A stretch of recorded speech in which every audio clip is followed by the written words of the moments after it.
بندروں کی ٹولی۔ ایک جنگل میں بندروں کی ایک ٹولی رہتی تھی۔ اس ٹولی میں 2 بچے بھی تھے جو بہت زیادہ شرارتی تھے۔ ان کے ماں باپ بھی ان کی شرارتوں سے تنگ آ گئے تھے۔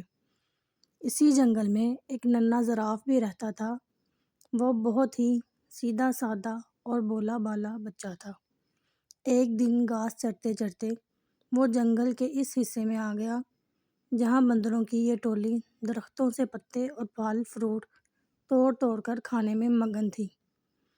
دونوں چھوٹے شرارتی بندروں نے زراف کو دیکھا تو انہیں حیرت ہونے لگی، کیونکہ ان بچوں نے کبھی ایسا کوئی بھی جانور نہیں دیکھا تھا۔ بندر کے ایک بچے نے کہا، ارے دیکھو تو کتنا عجیب و غریب جانور ہے، آؤ اسے چھیڑتے ہیں۔ دونوں بندر کودتے پھلانگتے اس درخت پر پہنچ گئے جس کے نیچے کھڑے ہو کر زراف پتے کھا رہا تھا۔ اس درخت کی ایک شاخ پر بیٹھ کر دونوں نے زراف سے کہا، اے لمبو، تمہارا کیا نام ہے؟ زراف نے بڑی نرمی سے کہا، میں زراف ہوں، کیا مجھ سے دوستی کرو گے؟ تم لوگوں کے نام کیا ہیں؟ دونوں بندر شرارت سے کھلکھلا کر ہنس پڑے اور کہنے لگے کہ تم سے ہم کیوں دوستی کرنے لگے؟ کتنے بدصورت ہو تم، مینار کے جیسی گردن اور سیری کے جیسے پیر، ہمیں نہیں کرنی ایسے بے ڈنگے جانور سے کوئی دوستی۔ اتنا کہہ کر دونوں بندر زراف کو چرانے لگے۔ ایک بندر نے درخت سے ایک پکا ہوا پھل توڑ کر زراف پر پھینک مارا۔ پھل زراف کے منہ پر لگ کر پھوٹ گیا اور اس کا رس اور گودا زراف کے چہرے پر پھیل گیا۔ یہ دیکھ کر دونوں بندر کہکا مار کر ہنسنے لگے اور کودتے پھلانگتے وہاں سے بھاگ گئے۔ زراف بیچارہ روہنسا ہو کر رہ گیا اور منہ لٹکائے وہاں سے چلا گیا۔ ایک دن دونوں شرارتی بندروں نے یہ طے کیا کہ وہ جنگل میں خوب دور تک اکیلے گھومنے کے لیے چلیں گے۔ صبح صبح جب باقی بندر سو رہے تھے، یہ دونوں شرارتی بندر چپکے سے نکل پڑے۔ کچھ ہی دیر میں وہ بندروں کی ٹولی سے بہت دور نکل گئے۔ جب انہیں زوروں کی بھوک لگی تو ان دونوں نے پیڑوں کی پتیاں اور پھل فروٹ کھا لیے۔ انہیں اس طرح گھومنے پھرنے اور موج مستی کرنے میں بڑا مزہ آ رہا تھا۔ دوپہر ہو چلی تھی۔ وہ دونوں گرمی سے بچنے کے لیے ایک درخت کی ہری بھری شاخوں پر جا کر بیٹھ گئے۔ اس درخت کے نیچے ایک شیر آرام کر رہا تھا۔ پیڑ کے آس پاس ایک بڑا ہرا بھرا میدان تھا۔ میدان کے کنارے ایک ندی بہہ رہی تھی۔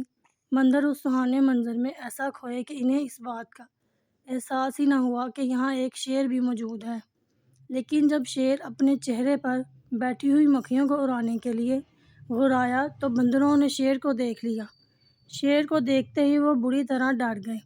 کچھ ہی دیر بعد انہیں یہ محسوس ہوا کہ ہم درخت کے اوپر محفوظ ہیں۔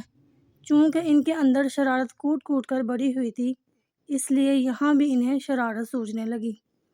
ان دونوں شرارتی بندروں نے آنکھوں ہی آنکھوں میں اشارہ کیا اور درخت کا ایک پھل توڑ کر نیچے گرا دیا۔ پھل سیدھا شیر کی ناک پر گرا۔ شیر نے غصے سے دھاڑتے ہوئے ادھر ادھر دیکھا۔ جب اس نے اوپر کی طرف دیکھا تو اس کی نظر بندروں پر پڑی۔ بندر کھی کھی کر کے ہنس رہے تھے، لیکن وہ زیادہ دیر تک نہ ہنس سکے کیونکہ شیر آپے سے باہر ہو رہا تھا۔ اس نے گرج در آواز میں دھاڑتے ہوئے کہا، کیا تمہیں معلوم نہیں میں اس جنگل کا راجا ہوں؟ فوراً اس درخت سے نیچے اترو، میں تم دونوں کو کھا کر اس گستاخی کی سزا دوں گا۔ بندروں کو پھر ہنسی آ گئی۔ انہیں یقین تھا کہ ہم درخت پر محفوظ ہیں۔ شیر ان کو اس طرح دوبارہ ہنستے ہوئے دیکھ کر غصے سے آگ بگولا ہو گیا اور اپنے پیروں کو سمیٹ کر اسپرنگ کی طرح تیزی سے اچھلا۔ ان دونوں شرارتی بندروں نے دیکھا کہ شیر کا جبڑا کھلا ہوا ہے اور اس کے تیز نوکیلے دانت ان کی طرف ہیں اور وہ بڑی تیزی سے اچھلتے ہوئے بالکل ان کے قریب آ گیا ہے۔ دونوں بندروں کے تو ہوش ہی اڑ گئے اور ان کی ساری شرارت دری کی دری رہ گئی اور وہ دونوں ڈر کے مارے ایک دوسرے سے بری طرح لپٹ گئے۔ شیر نے چھلانگ تو بہت اچھی لگائی تھی، لیکن جس شاخ پر وہ دونوں بندر بیٹھے ہوئے تھے شیر وہاں تک نہیں پہنچ سکا۔ شیر نے دوبارہ زبردست چھلانگ لگائی۔ بندروں کی حالت بڑی پتلی ہو گئی تھی۔ وہ ڈر کے مارے چیخنے چلانے لگے، لیکن وہاں ان کی پکار سننے والا کوئی بھی نہیں تھا۔ وہ تو اپنی ٹولی اور اپنے ماں باپ کی اجازت کے بغیر بھاگ کر آئے تھے۔ اس درخت کے آس پاس کوئی دوسرا درخت بھی نہ تھا کہ وہ چھلانگ لگا کر اس پر چلے جاتے، اور نہ ہی اس درخت پر کہ جس پر وہ دونوں بیٹھے ہوئے تھے اونچائی کی طرف کوئی مضبوط شاخ تھی جس پر جا کر وہ بیٹھ سکتے۔ یوں سمجھ لیں کہ شرارتی اور نافرمان بندر آج بری طرح پھنس گئے تھے۔ وہ اس حالت میں تھے کہ انہیں کچھ سجائی نہیں دے رہا تھا کہ یکایک ان کے کانوں میں دھیمے سے آواز آئی کہ گھبراؤ مت، میں تم دونوں کو یہاں سے نکال لے جاؤں گا، چپکے سے میری گردن کے سہارے میری پیٹھ پر اتر آؤ۔ وہ کیا دیکھتے ہیں کہ ان کے ٹھیک اوپر درخت کے پتوں کے درمیان سے اسی زراف کا سر نکلا ہوا تھا جس کا ان لوگوں نے کچھ دن پہلے خوب مذاق اڑایا تھا۔ بندروں نے ایک دوسرے کو شرمندگی سے دیکھا کہ آج وہی زراف ہماری جان بچانے کے لیے تیار ہے۔ اس زراف کو اس دن کی شرارتوں اور مذاق وغیرہ کا ذرا بھی خیال نہیں ہے۔ دونوں بندروں نے اپنی نگاہیں نیچی کر لیں۔ زراف نے کہا، میرے دوستو جلدی کرو، اگر شیر نے مجھے دیکھ لیا تو وہ ہم تینوں کو کھا جائے گا۔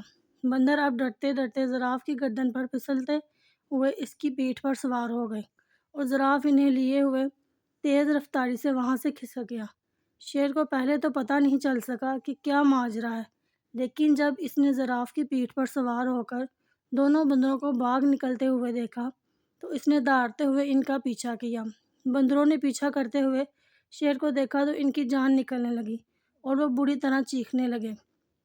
شیر پوری قوت کے ساتھ بندروں کو پکڑنے کے لیے دوڑ لگاتا رہا اور گھرائے جا رہا تھا۔ زراف نے بندروں کو سمجھایا کہ ڈرنے کی کوئی بات نہیں، اب تم دونوں بالکل محفوظ ہو، شیر مجھے کبھی نہیں پکڑ سکتا۔ اور سچ مچ ہوا بھی ایسا ہی کہ زراف نے شیر کو کافی پیچھے چھوڑ دیا۔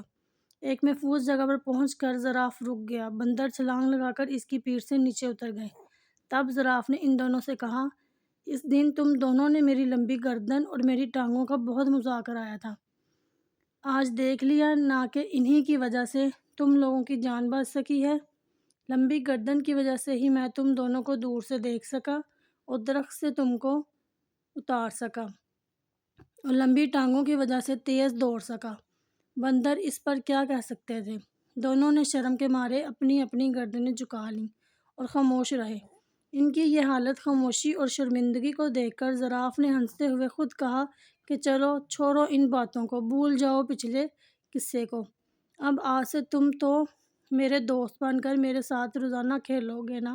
زراف کی یہ بھلائی دیکھ کر دونوں شرارتی بندروں کو اپنی حرکتوں پر سخت غصہ آنے لگا کہ ان لوگوں نے اتنے اچھے اور پیارے زراف کو کیوں ستایا تھا اور اس کا مذاق کیوں اڑایا تھا۔ ان دونوں نے اسی وقت زراف سے معافی مانگی۔ زراف نے کہا، دوستو معافی کی کوئی ضرورت نہیں۔ اتنے بڑے دل والے زراف کی یہ باتیں سن کر ان دونوں شرارتی بندروں نے فیصلہ کر لیا کہ آج کے بعد وہ کسی کو نہیں ستائیں گے اور کسی کا مذاق نہیں اڑائیں گے۔ انہوں نے زراف سے کہا کہ ہم نے جان بوجھ کر بہت ستایا تھا، آج سے ہم کسی کو بھی نہیں ستائیں گے، نہ کسی کو برا بھلا کہیں گے۔